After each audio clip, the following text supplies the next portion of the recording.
Hello everyone, very good morning to all of you. आप सभी का हमारे चैनल में स्वागत है।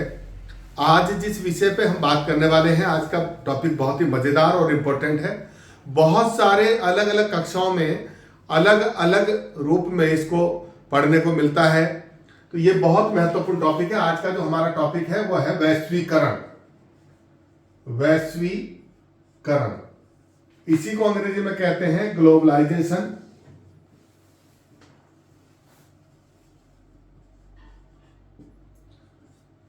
क्या है ये वैश्वीकरण? देखिए, जब हम वैश्वीकरण की बात करते हैं तो एक नया कॉन्सेप्ट पिछले 10-20 सालों से आया है हमारे बीच में, और आपने देखा होगा कि आज पूरी दुनिया एक दूसरे के बहुत करीब है इंफॉर्मेशन टेक्नोलॉजी के कारण, यानी सूचना प्रौद्योगिकी के कारण। और इसी का नतीजा है कि ये सारा जो है आज पूरी दुनिया, चाहे अमेरिका, जापान, ब्रिटेन, इंडिया, जितने भी दुनिया के देश हैं वो सब ऐसे हो गए हैं जैसे हम अपने आस पड़ोस के मोहल्ले में रह रहे हैं। तो आज आप 1 मिनट में विदेश से बात कर सकते हैं, फोन पर बात कर सकते हैं, आप फेस टू फेस बात कर सकते हैं। दुनिया भर के साधन हमारे पास हैं। अब ये जो वैश्वीकरण की बात है, यानी पूरे विश्व का एक धरातल पे आ जाना, ग्लोबलाइजेशन है। और इसी को अगर हम इसके अर्थ की बात करें तो ये जो अर्थ की हम बात करें तो सिंपल भाषा में ये जो ग्लोबलाइजेशन शब्द है, वैश्वीकरण जो है ग्लोबलाइजेशन का हिंदी अनुवाद है, और ये ग्लोबलाइजेशन अंग्रेजी के शब्द है। इस वैश्वीकरण का अर्थ है राष्ट्रीय अर्थव्यवस्था का विश्व की अर्थव्यवस्था के साथ जुड़ जाना। सीधे शब्दों में, यानी राष्ट्रीय अर्थव्यवस्था का विश्व की अर्थव्यवस्था के साथ जुड़ना। सिंपल भाषा में इसका ये अर्थ है।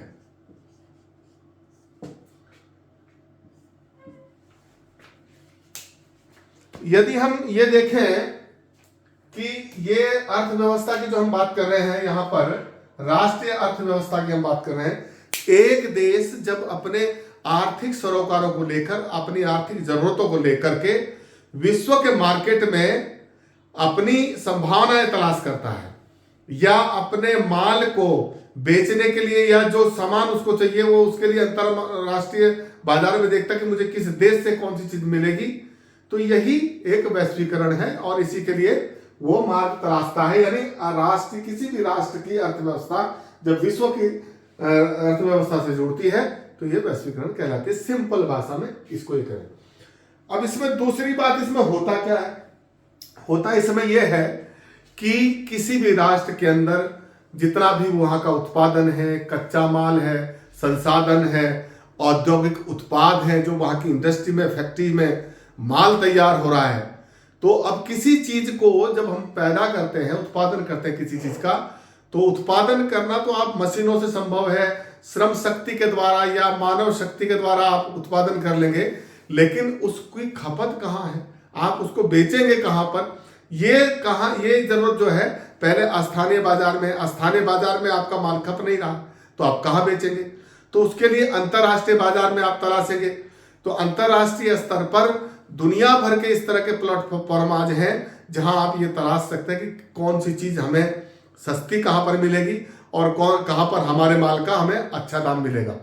ये एक विश्व बाजार की हम बात करें, इसी को लेकर वर्ल्ड ट्रेड ऑर्गेनाइजेशन जो विश्व व्यापार संगठन बना है, उसका भी यही मकसद था कि दुनिया के सभी देश एक आपस में जो है आर्थिक रूप से जुड़े रहें और अपनी वस्तुओं का आदान प्रदान, जिसके जरूरत की जो चीज है वो एक दूसरे से खरीद फरोख्त कर सके। और इसमें होता क्या है कि जब हुआ क्या कि पहले जब हम एक राष्ट्र अपने यहाँ जितना भी उत्पादन होने वाला माल था वो आपस में ही अपने छोटे मार्केट में बेचता था, और वहीं पर उसके औने पौने दाम जो भी मांग होती थी उसके अनुसार उसे मिल जाते थे। तो वहां क्वालिटी का सवाल कम रहता था, यानी कंपटीशन बहुत कम होता था। लेकिन जैसे ही विश्व स्तर पर जब अंतर्राष्ट्रीय बाजार में आप माल लेकर जाएंगे तो एक ही माल को बनाने वाली अलग अलग देशों की दुनिया भर की कंपनी है, जहां पर आपको दूसरी कंपनियों से, दूसरे इंडस्ट्रियों से अपने माल की गुणवत्ता में, उसकी क्वालिटी में कंपटीशन करना होगा। एक प्रतियोगिता का भाव होगा, रेट में आपको कंपटीशन करना होगा, हर चीज में एक प्रतियोगी बाजार आपको मिलेगा।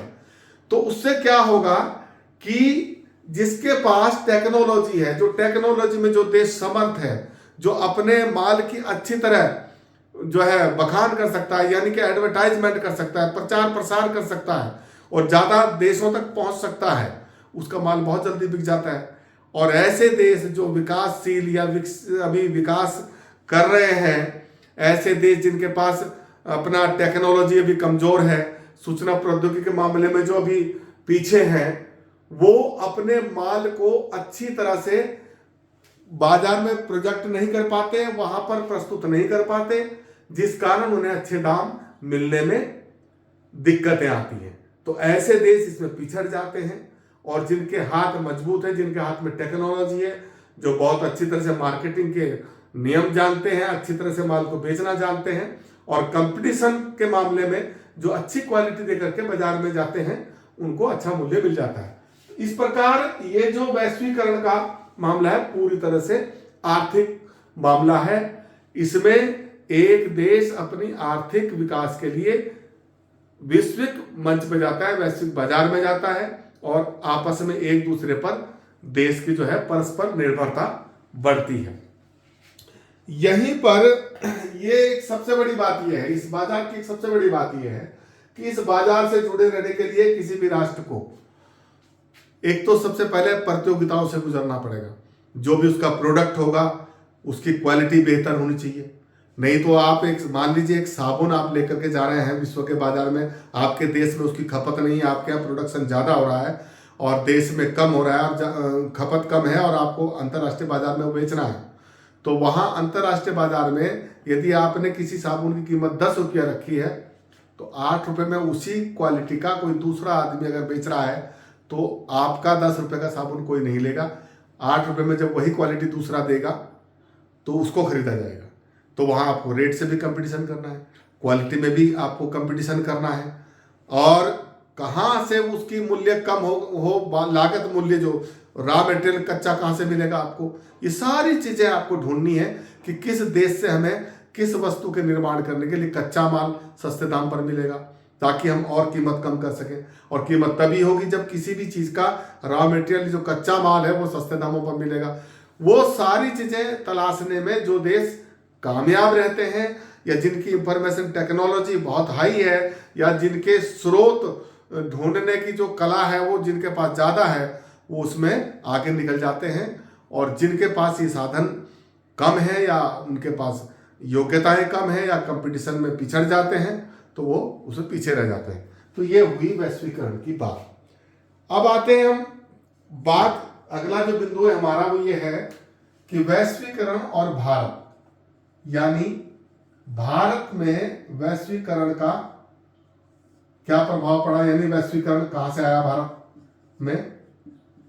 वैश्वीकरण और भारत, इस पर हम थोड़ी अगर चर्चा करें तो देखिए 1991 में जब भारत के अंदर कांग्रेस सरकार के प्रधानमंत्री पीवी नरसिम्हा राव जी थे और वित्त मंत्री हमारे पूर्व जो मनमोहन सिंह जी थे, ये उस समय वित्त मंत्री थे और देश में भारी भयंकर एक आपातकाल स्थिति आ गई थी, आर्थिक संकट पैदा हो गया। और जब ये आर्थिक संकट आया तो इस संकट से उबरने के लिए तत्कालीन सरकार ने हमारे यहाँ कुछ इस तरह की नीतियां बनाई जिसमें जो है 24 जुलाई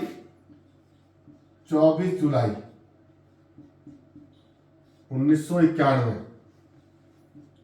को नई आर्थिक नीति की घोषणा की गई। और इस आर्थिक नीति की में जो घोषणा की गई उसका मकसद क्या था कि अपने देश को इस आर्थिक संकट से उबारने के लिए हमें कहीं ना कहीं कुछ इस तरह का प्रयास करना पड़ेगा कि हम आर्थिक रूप से मजबूत हों और वैश्विक बाजार में अपनी पहचान बनाएं, या हमें आर्थिक लाभ, आर्थिक मदद बाहर से मिल सके। और ये तभी संभव होगा जब हम कंपटीशन में शामिल होंगे। कंपटीशन क्या, किसी भी देश की अपनी एक नीति होती है, जैसे विदेश नीति हो गई, आर्थिक नीतियां हो गई। किसी भी देश को चलाने के लिए उसकी विदेश नीति, विदेशी बाजार में जाने के लिए विदेश नीतियां काम करती हैं, विदेशों से जुड़ने के लिए विदेश नीतियां काम करती हैं, और अर्थव्यवस्था के लिए उसको सुधारे रखने के लिए, उसको बनाए रखने के लिए जो आर्थिक नीतियां हैं वो किस प्रकार की हैं, ये इन पर निर्भर करता है कि आपका देश किस प्रकार आर्थिक तरक्की करेगा। तो 1991 में जब देश में भयंकर आर्थिक संकट आया तो तत्कालीन सरकार ने 24 जुलाई 1991 को नई आर्थिक नीति की घोषणा की, और इस आर्थिक नीति में कुछ महत्वपूर्ण सुधार करने का प्रयास किया गया। और उस प्रयास का मकसद ये था कि हमारा जो देश है वो आर्थिक रूप से किसी तरह से सबल हो। इसके लिए क्या क्या किया गया, इस पर मैं थोड़ी सी एक नजर डालता हूं।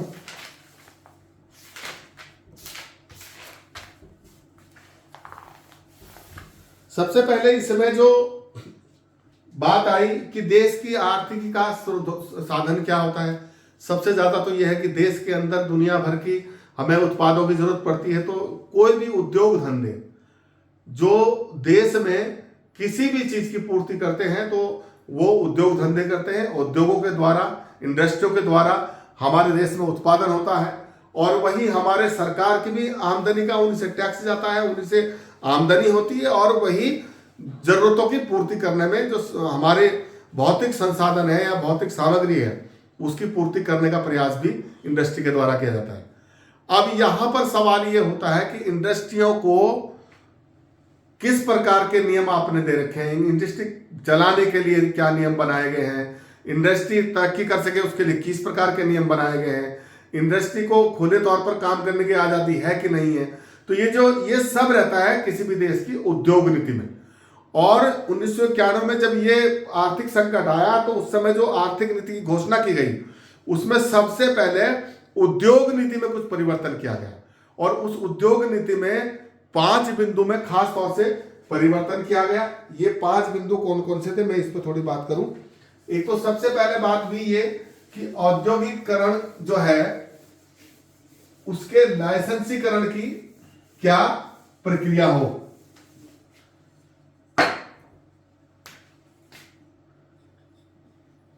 नंबर 1 बिंदु था औद्योगिकरण, लाइसेंसीकरण।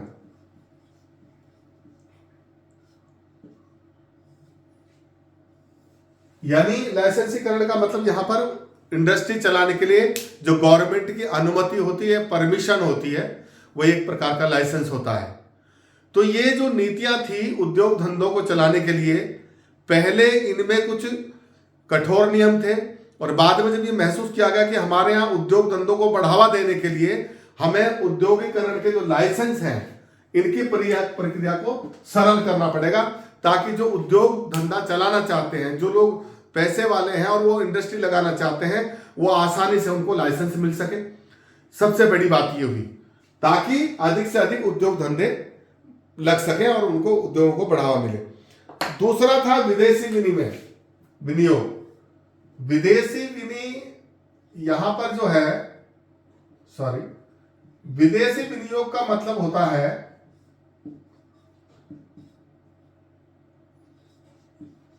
विदेशी विनियोग, यानी बहुराष्ट्रीय कंपनियां, ऐसी कंपनियां जो एक देश की कंपनी कई देशों में उद्योग चलाती है और वहां पर निवेश करती है।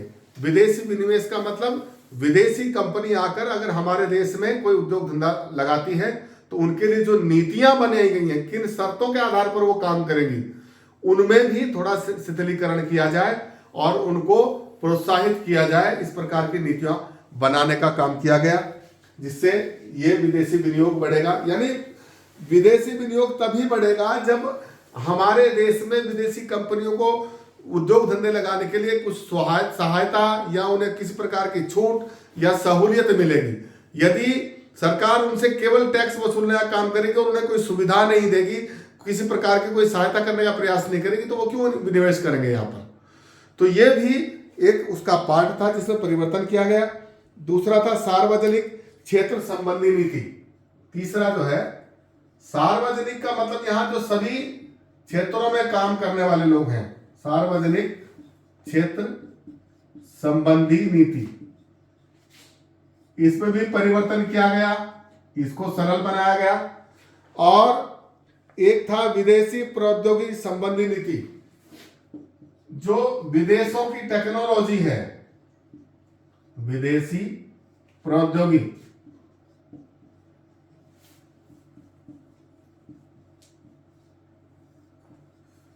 इसको भी सरल किया गया, इसमें आमूलचूल परिवर्तन किया गया ताकि विदेशी टेक्नोलॉजी यहां पर आए, नई नई तकनीक आए और उद्योग धंधों को बढ़ावा मिल सके।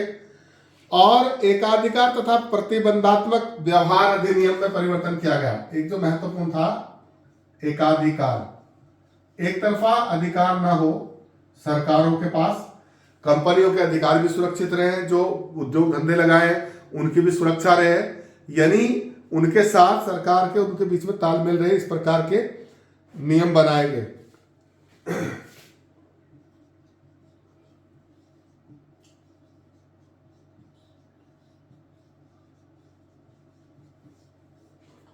अधिनियम में परिवर्तन किया गया।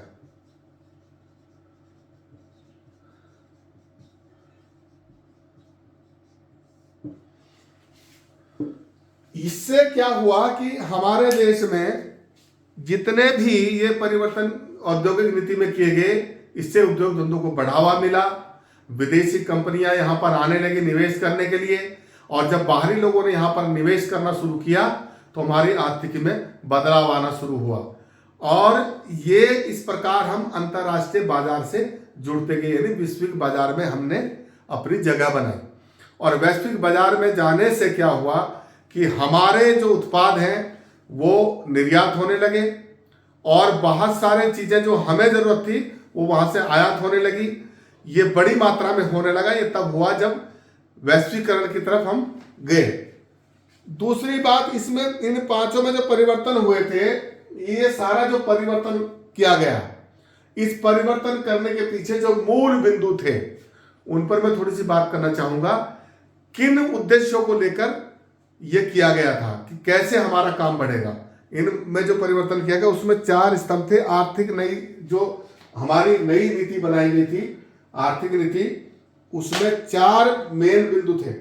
ये 4 बिंदु कौन कौन से थे, इन पर मैं बात करता हूं।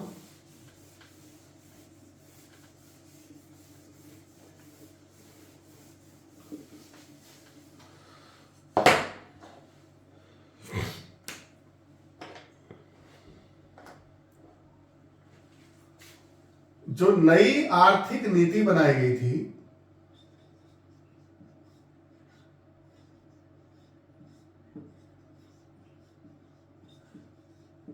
इसके 4 स्तंभ थे जिनको केंद्र में रखकर ये सारे परिवर्तन किए गए। और इन परिवर्तनों में जो था वो मुख्य रूप से ये था कि एक तो पहले नंबर पर था वैश्वीकरण।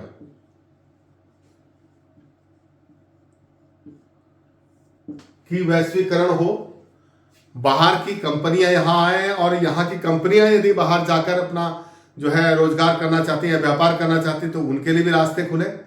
इस बात को ध्यान में रख करके ये नीतियां बनाई गई कि जिससे यहाँ की कंपनी बाहर जाकर अपना काम करे, व्यापार करना चाहे तो कर सकती है, और बाहर की कंपनी यहाँ आकर भी व्यापार कर सकती है। तो इस तरह हम एक वैश्विक बाजार से जुड़ जाएंगे। मेन बिंदु ये था। दूसरा जो था वो था उदारीकरण। दूसरा बिंदु इसका था उदारीकरण। उदारीकरण का मतलब ये है कि यदि देश को किसी नियम में परिवर्तन करने से लाभ हो रहा है, आर्थिक लाभ हो रहा है, और उसमें मानो हमें कोई फायदा होने वाला है, लेकिन हम नियम के अनुसार उस कार्य को नहीं कर सकते। मानो विदेशी कंपनी यहाँ के निवेश करना चाहती है, लेकिन हमारा कानून कहता है कि उसको इजाजत नहीं है, तो उस कानून में थोड़ी शिथिलता बरती जाए और उसमें उदारीकरण का भाव अपनाया जाए, यानी कि उन नियमों में थोड़ा सा जो है ढील दी जानी चाहिए। ये इसका भाव था। दूसरा, इस प्रकार की नीति अपनाई गई उदारीकरण की।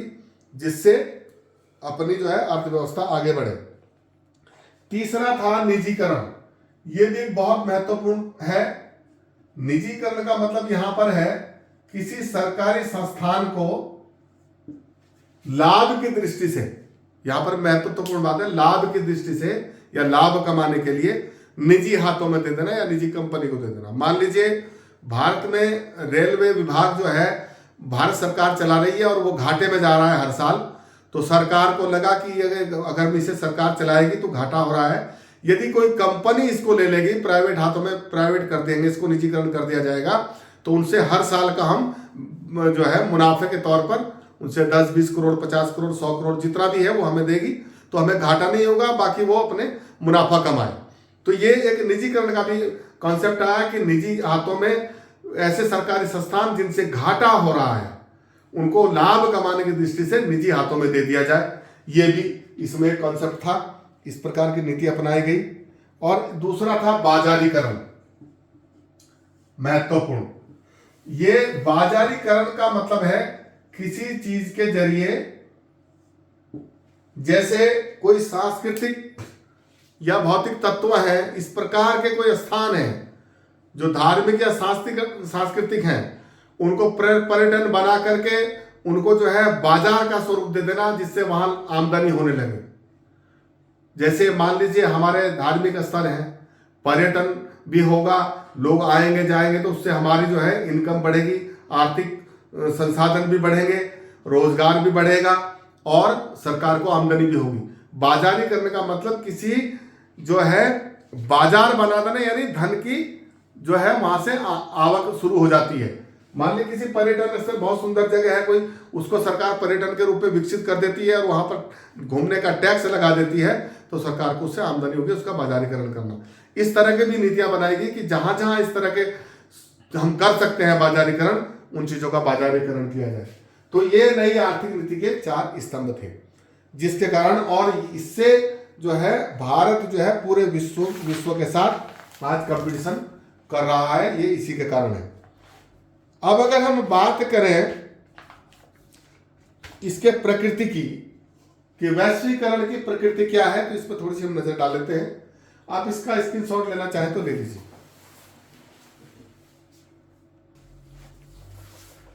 तो अब अगला जो बिंदु है इसका भी हम थोड़ी चर्चा कर लेते हैं।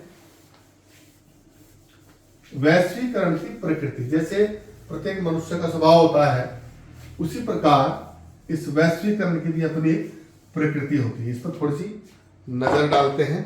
वैश्वीकरण की प्रकृति,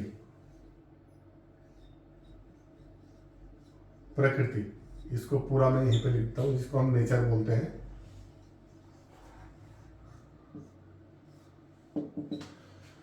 नंबर 1, इसमें सबसे जो बड़ी बात है इसकी यह है कि वैश्वीकरण वह प्रक्रिया है जिसमें विश्व बाजारों के बीच, यानी कि वैश्वीकरण वह प्रक्रिया है जिसमें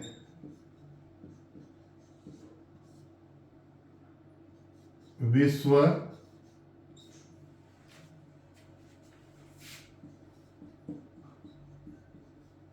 बाजार के बीच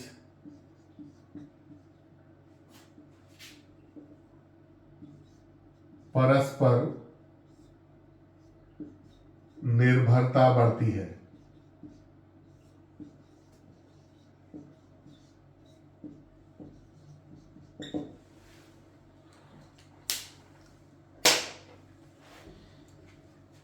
यानी इस प्रोसेस में विश्व बाजार में एक देश दूसरे देश पर निर्भर होता जाता है और पारस्परिक निर्भरता बढ़ती रहती है।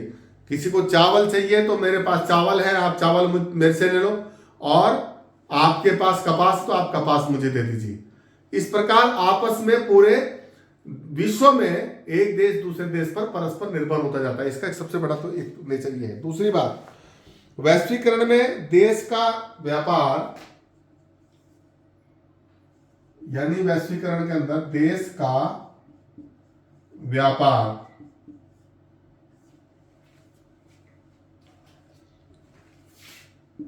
देश में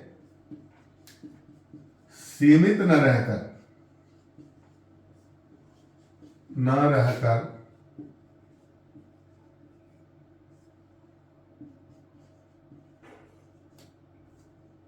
विश्व बाजार तक पहुंचता है।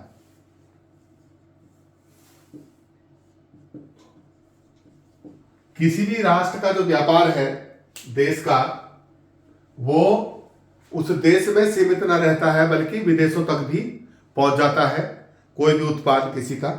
तो ये इसमें एक सबसे बड़ी बात है। और तीसरी बात करें तो वैश्वीकरण का जो उद्देश्य है,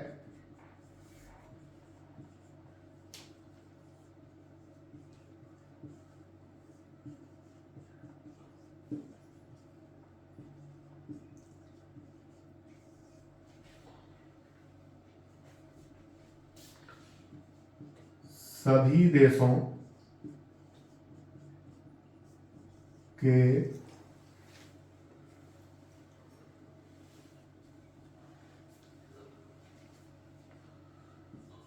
सामाजिक व आर्थिक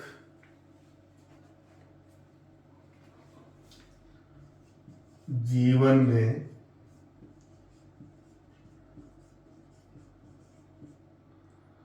सार्वभौमिकता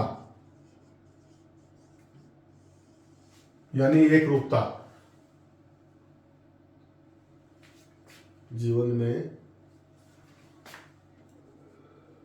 सार्वभौमिकता विकसित करना है।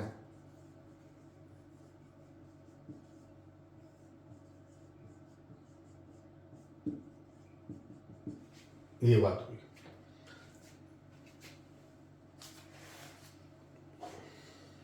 एक बिंदु इसमें और है, मैं लिख देता हूं इसको, आप स्क्रीनशॉट लेना चाहे तो ले लीजिए स्क्रीनशॉट।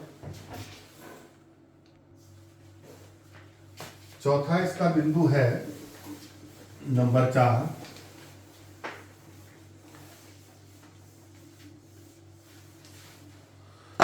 चौथा जो इसका बिंदु है उसका मकसद ये है कि पर्यावरण स्वस्थ रहे,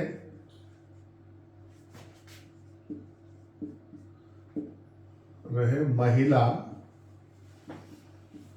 व पुरुष में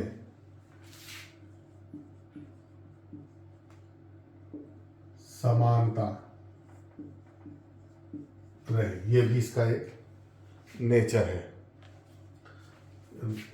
या व्यवहार किया जाए, महिला पुरुष के साथ समानता रहे या समान व्यवहार किया जाए। ये भी आप लिख सकते हैं, समान व्यवहार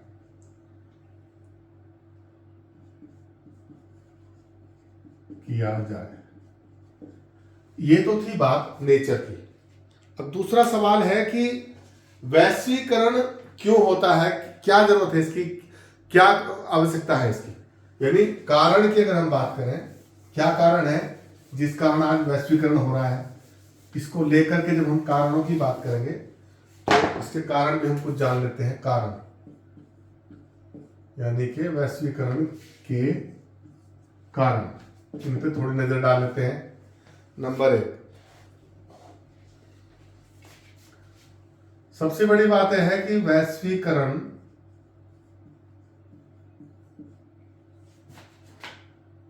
सभी देशों को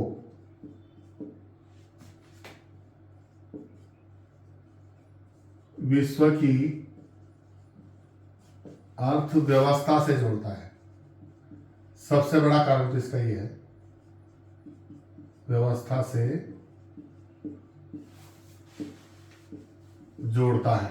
नंबर 1 अगर इसकी बात करें। दूसरा इसका ये है, इसके कारण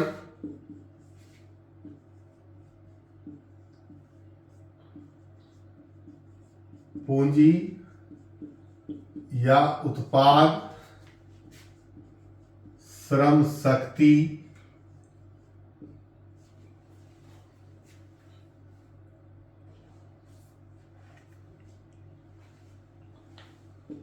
सूचनाएं आदि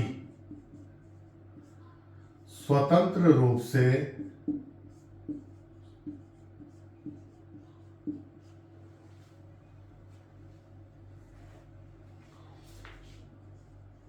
दुनिया भर में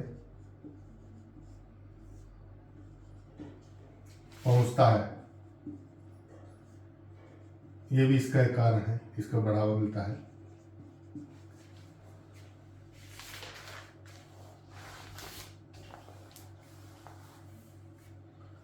तीसरी इसकी बात अगर हम करें तो इससे केवल अर्थ व्यवस्था पर ही प्रभाव नहीं पड़ता,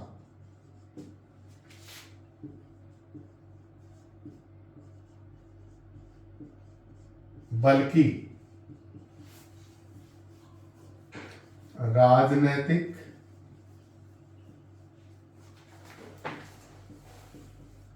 सांस्कृतिक,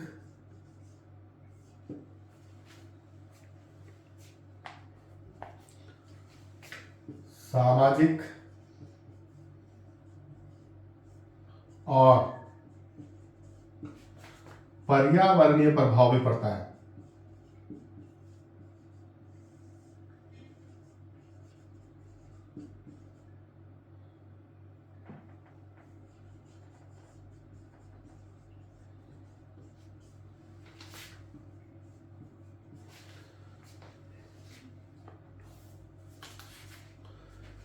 दूसरी अगर बात करें तो वैश्वीकरण के कारण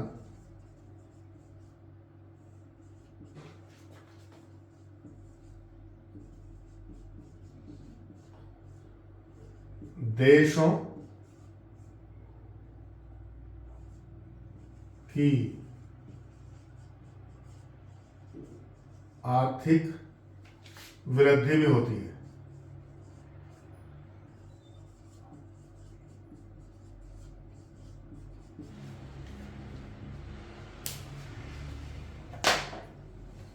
एक तो और बिंदु है इसके, आप इसके शॉट लेना चाहे तो ले सकते हैं।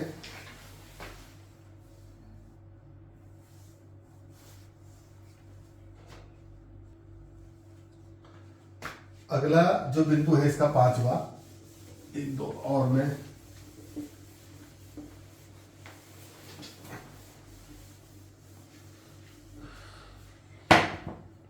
ये है कि पांचवा बिंदु है देशों के जो है अपने आर्थिक संबंध मजबूत होते हैं।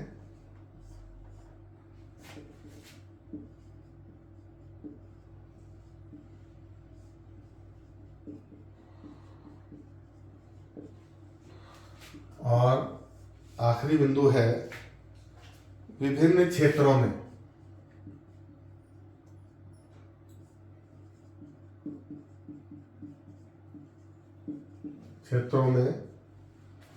नवीन तकनीकी